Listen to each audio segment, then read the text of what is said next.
2:30টার দিকে জানতে পারি, হ্যাঁ 6 রান গুলি হয়। সকালবেলা ঘুম থেকে উঠি দেখি এইখানে লোক প্রায় বহু লোক জড়ো হয়েছে। তারপর শুনতে পাইলাম যে গুলি করে মারি ফেলাইছে 2:30-3টের দিকে।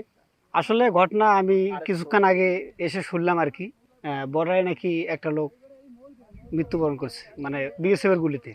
কি ব্ল্যাক করার জন্য গেছে, গরু পার করার জন্য। বাড়ি হচ্ছে আমাদের গ্রামেই, পানিয়ারটারি। তো আমরা আর কি শুনলাম এটাই। তো এখানে বলে ফায়ারিং হয়েছিল রাত্রি 3টের সময়, কয়েকটা 5-6 রান গুলি হয়েছে। এখন আমি শুনলাম যে লোকজন মারা গেছি নাকি, এখন লোকের কোনো সন্ধান পাওয়া যাচ্ছে না। আর ওদিকের বিএসএফ ওদিকে আছে, এদিকের বিএসএফ এদিকে আছে, আর সাধারণ জনগণ ঘুরে করতেছে। এখন সঠিক তথ্য এখন কাউ দিতে পারতেছে না কী অবস্থা গেছে। আর শুনে গেছে যে একজন মারা গেছে, এই অবস্থায় এগুলো শুনতেছি। এগুলো সেটা শুনতেছি যে নাম আমাদের পানিয়ারটারি এলাকার মধ্যে, ওর নাম হচ্ছে আলী।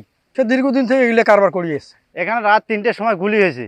এখন নাম পানিয়ারটারি বাড়ি, আলী নাম। সে এখন ভারতে গুলির আঘাতে মৃত্যু হয়ে গেছে। এখন ওদের জন্য, একটা মানুষের জন্য আমরা এখন কাজে যাইতে পারতেছি না, গরু ঘাস কাটতে পারতেছি না, ওয়াল আনাতে পারতেছি না, ওষুধ দিতে পারতেছি না। এখন আমরা সাধারণ লোক এখন কোথায় যাবো? বিজিবির ব্যর্থতা, বিজিবির ব্যর্থতার কারণে তো ভারতের তো লোক মারা গেল, বাংলাদেশের লোক। ওরা কেমন ডিউটি দেয়? 16 কোটি টাকা এই ধবলগুড়িতে শেষ করে দিল বাংলাদেশের সরকার 3টে ক্যাম্পের জন্য।